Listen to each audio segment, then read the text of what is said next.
Olá, boa noite, tudo bem com você? Como é bom mais uma noite estar aqui. Obrigada por me permitir entrar aí na sua casa para ouvirmos mais uma história que eu tenho certeza que vai nos inspirar.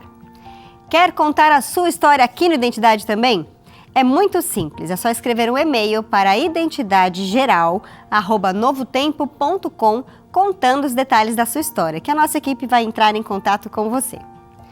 No programa de hoje, vamos conhecer a linda história do pastor Marco Aurélio. Inspirado desde a sua adolescência pelo seu pai, ele vem nos contar sobre a sua trajetória de vida e como a relação com o pai guiou o seu caminho para que ele se tornasse o homem que ele é hoje.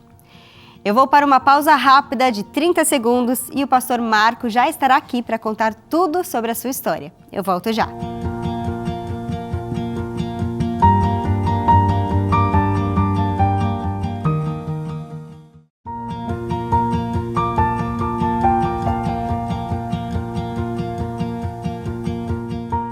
Marco Aurélio é pastor há 30 anos, diretor do Ministério de Publicações da Igreja Adventista para todo o estado de São Paulo. E ao longo dos anos tem ajudado muitos jovens a realizar os seus sonhos através da colportagem. Mas antes disso, o pastor Marco também tem uma história de inspiração e cuidado com o seu pai. Boa noite, pastor. Seja muito bem-vindo aqui ao Identidade. Obrigado, Gabriela. Boa noite. Antes de conhecer um pouco do Ministério das Publicações, a colportagem que a gente ouve tanto falar dentro da igreja e também da história com seu pai, eu queria que você contasse como é que foi a sua infância, onde o senhor nasceu, como é que foi essa fase da adolescência também. Ok, eu nasci em São José dos Campos. Meu pai era comerciante, eu sou filho de classe média e a minha família era muito tradicional na igreja presbiteriana. Aí um primo nosso nos trouxe para a igreja adventista. Meu pai se batizou e me trouxe junto com ele, né? Uhum. E eu me tornei adventista. E eu tive uma infância, estudei também em Hortolândia, no nosso colégio, estudei em São Paulo, chamado IAE, né? Sim. Na ocasião. E foi uma infância interessante. O meu pai sempre muito querido comigo e sempre influenciando muito a minha vida. Filho único ou tem irmãos? Sou filho único. Filho único. Filho único, é isso mesmo. E pastor, quando o senhor tinha por volta de 16 anos, o seu pai te deu uma notícia. Sim. Que notícia foi essa e o que aconteceu dali em diante? Como eu disse, eu sou filho único e a minha mãe sempre me tratava assim com muito cuidado, cercado de todos os cuidados. Meu pai me colocou no internato e pagava os meus estudos. Eu era aluno regular no colégio. E daí meu pai um dia me chamou na sala e falou para mim o seguinte: olha, Marco Aurélio, de hoje em diante eu não vou te dar mais nenhum tostão. Falei, como assim, pai? Eu fiz alguma coisa de errado? Não, você não fez nada de errado. Falei, ok. Não, e também tem mais uma coisa, de hoje em diante eu não pago mais seus estudos. Para mim aquilo foi impactante, né? Eu pensei, uau, o que eu fiz de errado? E eu tentei convencer meu pai para ele mudar de ideia. Falei, pai, eu não estou entendendo o senhor. Por que o senhor não vai me... Ele me dava uma mesada, né? Na ocasião, eu não sei como é que chama hoje, mas na ocasião chamava mesada, que era um dinheiro todo mês para a gente ter os gastos da gente, comprar o que a gente queria e tal. Falei, pai, o senhor não vai me dar mais a minha mesada, não vai pagar mais os meus estudos. O que eu fiz de errado? Ele falou, não, você não fez nada de errado. Eu vou te ajudar. Eu falei, ajudar? Eu não estou entendendo o senhor. Aí ele me pegou pelo braço e me levou até o meu quarto. E quando cheguei no meu quarto, tinha ali 500 livros Vida de Jesus e 500 livros O Grande Conflito. Aí ele olhou para mim e falou, todos seus. Eu falei, como assim todos meus? Eu não preciso de tudo isso de livro. Um de cada para eu ler já é suficiente. Falei, você não vai só ler. Uhum. Você vai ler e vai colportar. Gente, aquilo para mim naquele momento foi muito difícil. Filho único, mamãe sempre cuidou muito bem de mim. Meu pai me dava recursos para ter uma vida razoável, uma vida boa. Pagava os meus estudos e agora ele não vai me dar mais a mesada, não vai pagar mais os meus estudos, ainda tem que comportar. E comportar para mim era um bicho-papão. Eu tinha 16 anos de idade e eu ouvia falar da comportagem, mas eu pensava, uau, ter que sair na rua, ter que falar com as pessoas, ter que oferecer os livros da igreja. Aquilo para mim foi muito impactante. Meu pai era colérico. E o colérico, para você fazer ele mudar de ideia... É difícil. É difícil. Meu pai era colérico. E eu tentei convencer ele. Eu ainda fui no coração dele. Pai, sou seu filho único. O seu filho querido, pai. Eu sou aquele que vai dar continuidade à sua geração, né? Eu tentei. Ele falou, não tem conversa. E ele usou uma expressão interessante até. Ele falou, olha, você vai ter que comportar. Me deu um prospecto e tal e disse, rua. E eu não tive outra escolha. Outra escolha. Só para o pessoal de casa entender, pastor, colportagem, para você que nunca ouviu falar essa palavra diferente, é a venda de livros, geralmente material impresso, de porta em porta. Então o pastor ali, que não era pastor ainda, era muito jovem inclusive, tinha esse desafio de vender aqueles livros de porta em porta. Como é que foi esse período de transição da sua vida? Eu hoje, é lógico, entendo perfeitamente meu pai, foi uma benção na minha vida, mas para mim foi muito complexo. Chegou o dia que eu saí para colportar. Hoje nós temos uma estrutura, como você disse, colportagem é vender livros de família, livros de saúde, livros religiosos da nossa igreja, livros impressos pela editora da nossa igreja. Então esse é o trabalho. Eu tinha que sair, eu peguei o prospecto, que é o resumo do livro, é aquilo que a gente vai oferecer para o cliente, e eu estudei aquele prospecto, eu estudei a oferta do livro. E agora chegou o dia que eu tinha que sair para trabalhar. E eu orei muito naquele dia. Eu orei para chover, porque se chovesse eu não tinha que sair. Né? É verdade, mas eu estou sendo sincero. Sim, era um desafio. Eu não queria sair. Meu desejo era ficar em casa, não sair, mas o céu estava azulzinho, não tinha uma nuvem.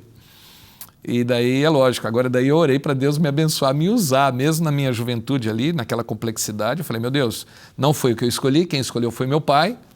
Porém, agora eu vou ter que fazer, né? Eu vou ter que sair. E daí eu comecei a trabalhar, bater nas casas. E o primeiro dia foi uma experiência bem interessante. A primeira casa que eu bati era um sobrado, a pessoa abriu a janela e olhou para mim e perguntou, é livro? Eu falei, ué, como é que ela sabe? Eu falei, não está escrito em lugar nenhum que é livro, não tem. Como é que ela sabe? Eu olhei para ela e falei, Ela olhou para mim, então não quero, e fechou a janela. Uau, será que comportar? Eu bater na casa das pessoas, as pessoas perguntarem se é livre, eu respondi que sim, me mandar embora. Segunda casa, a mesma pergunta. Eu falei, não estou entendendo. Já deviam ter passado por aquela região. Depois eu descobri isso, que na terceira casa que eu bati, veio uma mocinha me atender e ali eu tentei entrar na área para dar a oferta e ela me falou, olha, eu trabalho aqui na casa, a dona não está e aqui passaram vendedores de livros. Aí caiu a ficha, aí eu entendi, aqui nessa rua já passaram vendedores de livros. Aí eu fui para o outro lado da cidade, ali em São José dos Campos. E daí eu bati na minha primeira casa, no outro bairro, e uma senhora falou uma coisa interessante para mim, faz tempo que eu não ouço essa palavra. Pois não, mocinho, palavra doce, hoje é muito boa de ouvir. Hoje me chamam de tio e alguns já estão até me chamando de vovô. Mas então, eu comecei a dar oferta para aquela senhora. E no meio da oferta, aquela senhora olhou para mim e falou, eu quero o livro. Era o Vida de Jesus e o Grande Conflito. Aí eu, na minha inocência, é lógico que hoje a juventude, eles têm assim, vamos dizer, uma expertise muito maior do que da minha geração. E eu, na minha inocência, olhei para ela e falei, olha, a senhora tem que esperar eu terminar de dar a oferta para a senhora para ver depois se a senhora quer o livro. Mas eu quero. Eu falei, não, a senhora aguarda um pouquinho, deixa até o final e no final a senhora decide. E eu fui ao final e ela falou, eu quero, é a minha primeira coleção, um Vida de Jesus e o Grande Conflito. Aí eu entrei em outra casa. Aí um senhor de idade me atendeu, aposentado, e ali ele comprou a coleção. Isso foi em 1980, então isso já tem 44 anos, né? Olha só. E aí o senhor conseguiu vender aqueles livros que o seu pai tinha te designado a fazer, né? Perfeitamente. Começou a sua nova vida. Como você falou ali, os desafios eram muitos, porque muita gente não quer ser incomodado em casa, recebeu muita porta na cara, como a gente costuma dizer, Exato. Mas é preciso ter persistência, né, pastor? E os nãos, que são as portadas que a gente leva, os nãos eles fortalecem, né? Então eu acho que é importante ouvir não também, porque os nãos faz da gente mais, eu diria assim, nos dá uma condição melhor para enfrentar os desafios, né? Então os não são importantes na formação da gente. É verdade. E olha só, mais uma coisa aconteceu na vida ali do pastor Marco Aurélio, mas ele vai contar no próximo bloco, viu, gente? E antes da gente fazer ali o intervalo, eu quero lembrar você que nós estamos na semana especial com o pastor Rafael Rossi. Começou ontem e vai até o dia 20 de setembro, então não deixe de participar, ela vai mudar a sua vida. E agora sim, vamos para um rápido intervalo e em seguida o pastor Marco Aurélio continua a sua história aqui com a gente.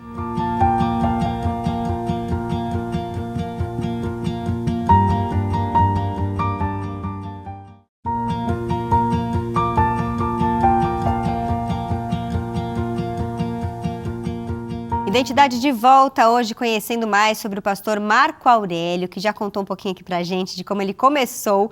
E pastor, você estava indo bem, vendendo ali os livros, tendo um bom sucesso. E eu queria saber o seguinte, o que você aprendeu de grandes lições nesse período, do início da sua vida ali na colportagem? Quando meu pai falou que eu ia colportar, ele disse para mim que a colportagem ia me fazer uma pessoa melhor. Essa era a ideia do meu pai. Ele não estava tanto preocupado com recursos, mas ele estava preocupado na minha formação, no meu desenvolvimento. E a colportagem, ela me ajudou muito na vida. Ela me fez uma pessoa mais missionária. Ela também me desenvolveu nos relacionamentos. Eu era uma pessoa muito tímida. Como eu disse, eu era muito protegido pelos meus pais. E a colportagem, ela me ajudou a ser uma pessoa, eu diria assim também, a lidar mais com desafios. A colportagem me ajudou também a lidar mais com crises. A colportagem me deu uma coisa que eu acho que foi a mais importante. Me deu a dependência de Deus, me ensinou a ser dependente de Deus. Então eu acho que para mim o mais importante foi esse, mas ela me ajudou também tanto na minha relação com Deus, na minha vida espiritual, como me ajudou também na minha vida pessoal. Eu gosto muito de desafio. Sim. O desafio, para mim, ele vamos dizer, uma motivação. Um combustível. É um combustível. Eu gosto quando me dão um desafio para eu fazer. Então, a colportagem foi que me deu isso. Eu imagino se eu ficasse cercado pelos cuidados dos meus pais e não tivesse tido essa experiência, certamente eu seria outra pessoa. Eu não digo no aspecto relação com Deus, eu não digo também que quem não passou pela colportagem não tem isso. Eu estou falando da minha experiência e eu estou dando o meu testemunho. Mas certamente para a vida eu acho que eu não teria a mesma garra que eu tenho, que a colportagem me deu. Então eu penso assim. E a vida ia bem, você era um vendedor de sucesso, um comportor de sucesso, já estava até casado. Sim. E o seu pai te deu um novo desafio, cursar teologia. Perfeitamente. Tinha passado isso pela sua cabeça? Não.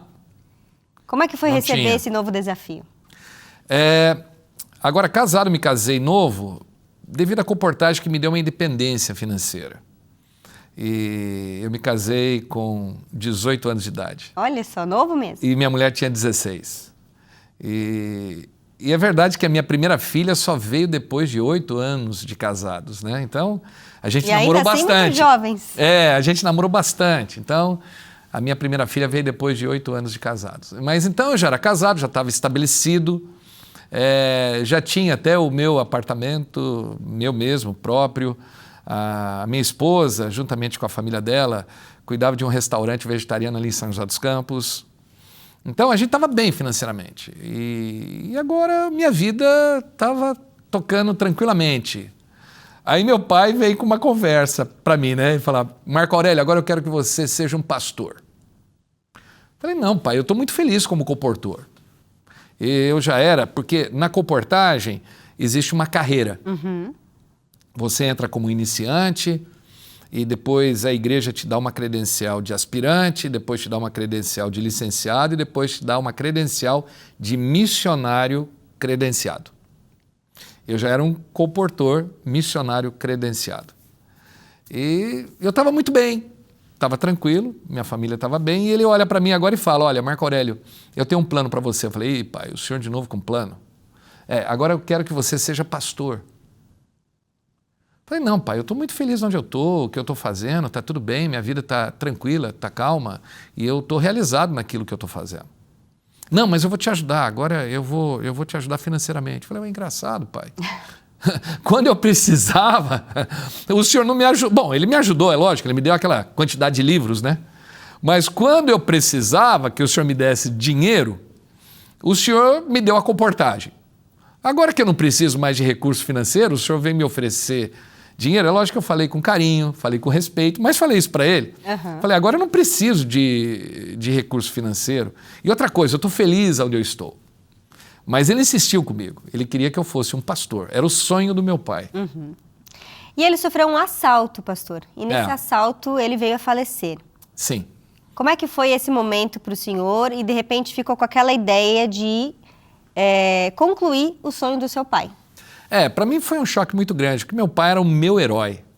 Eu tinha meu pai assim como meu referencial.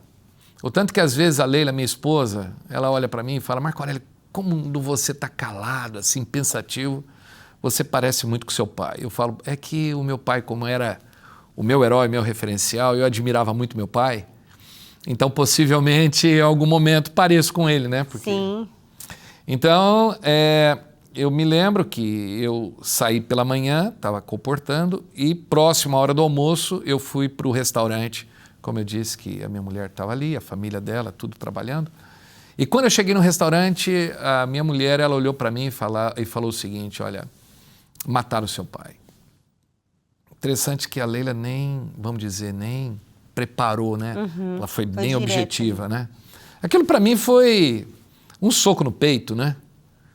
Porque meu pai morrer... Interessante que isso foi na segunda-feira. No domingo, eu estava pregando na Igreja Central de São José dos Campos, porque me convidavam para pregar e eu preguei, e ali eu fiz um apelo para que as pessoas entregassem a vida a Jesus, porque ninguém tem a certeza de estar vivo. E eu fiz esse apelo e ainda disse o seguinte, que a gente tem esperança de estar vivo, mas certeza ninguém tem. E meu pai estava ali, eu nunca pensei que eu estivesse falando isso para o meu pai, né? Uhum.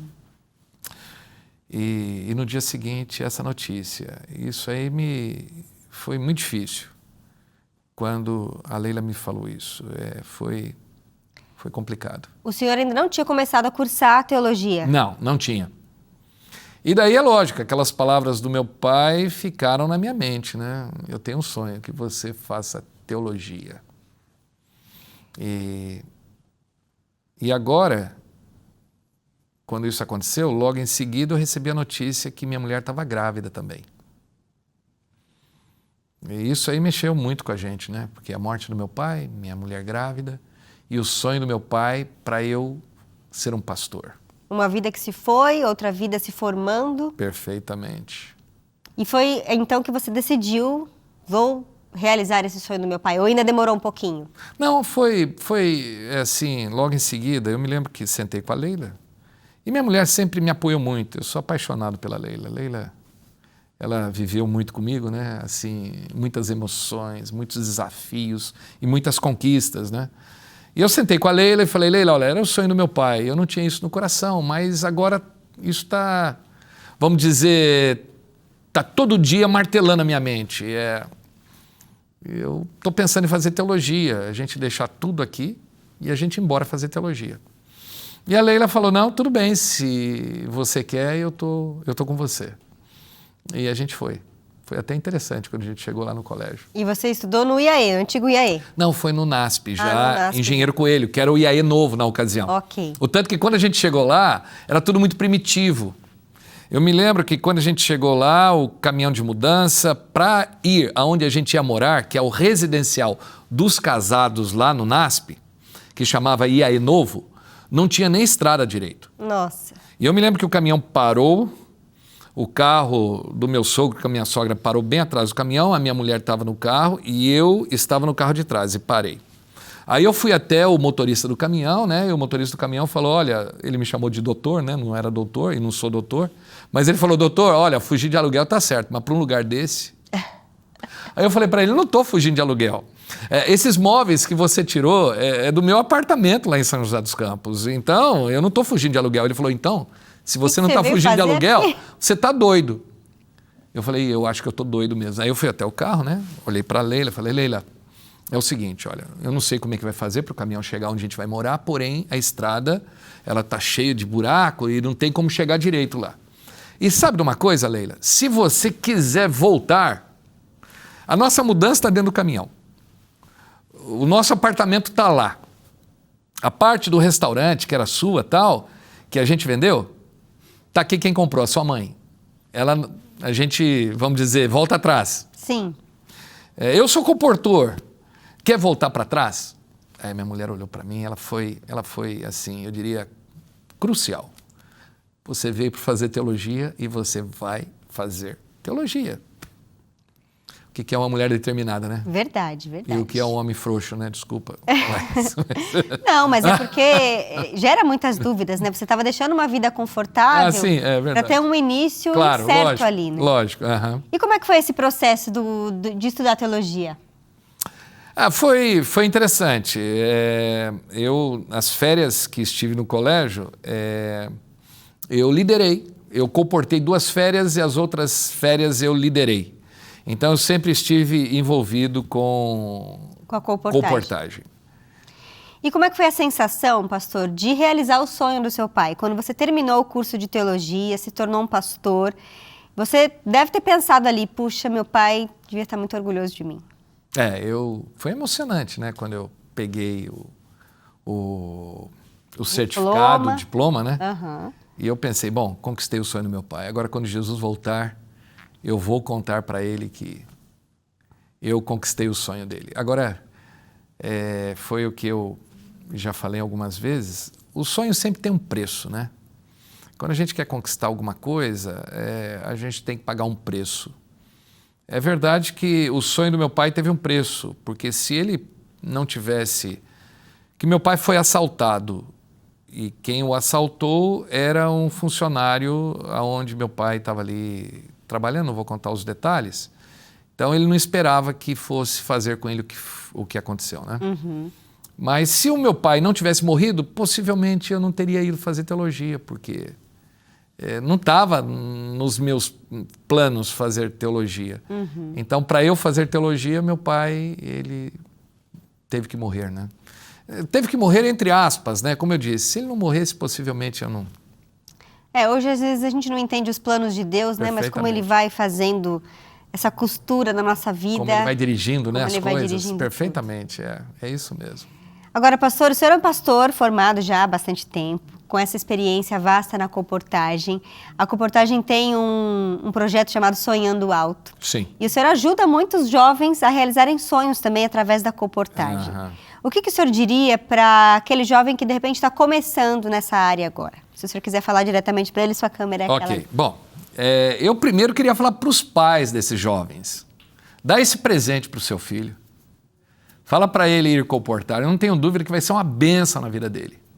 Ele vai crescer tanto no relacionamento com Deus, nas coisas de Deus, como também vai crescer pessoalmente. Então, eu acho que você, pai, se você incentivar o seu filho como o meu pai fez comigo, eu não tenho dúvida que você só tem a ganhar. Agora, para você, jovem, Deus te deu um sonho. Eu não tenho dúvida que foi Ele quem deu. E Ele vai te ajudar a realizar. E a comportagem é um caminho para isso. A comportagem nasceu na mente de Deus, no coração de Deus, e é para a igreja e é para você, jovem, que quer ter uma grande experiência. Então, eu não tenho dúvida que vai ser uma bênção na sua vida. E você vai conquistar o seu sonho. Amém. Obrigada, pastor, por vir aqui compartilhar um pouco da sua história e assim inspirar tantos jovens que estão começando nessa área da comportagem, que é uma área tão relevante para a pregação do evangelho, viu? Muito obrigada mesmo. Valeu, foi um prazer. E você aí de casa? Deus criou o casamento e quer que tanto a mulher quanto o homem sejam felizes nessa relação. Mas como lidar com as diferenças e os desafios do casamento? Nem sempre é fácil, aliás, quase nunca é fácil. A Novo Tempo preparou o estudo bíblico digital Felizes para Sempre para te mostrar como lidar com essas e outras situações desafiadoras e ter sim um casamento feliz. Você faz esse estudo com a Esperança, que é a nossa instrutora bíblica virtual. Você já a conhece? É só enviar um WhatsApp escrevendo Felizes para Sempre para o número 12 98200 0062. Ou, se você preferir, é só acessar novotempo.com/casamento. E aí você vai começar esse estudo com a Esperança. E eu tenho certeza que essas lições ali vão te ajudar a ter um casamento feliz e realizar o sonho ali de ter uma família que pode sim contribuir com a sociedade, quem sabe falando mais de Deus para as pessoas. Então quero muito agradecer a sua audiência. Se você gostou desse programa, da história do pastor Marco Aurélio com a comportagem, com ali os desafios que o pai dele foi colocando ao longo da vida, é só compartilhar com algum amigo através do nosso YouTube ou do nosso NT Play. Combinado? A gente se vê então sempre às terças e quintas. Tchau, tchau.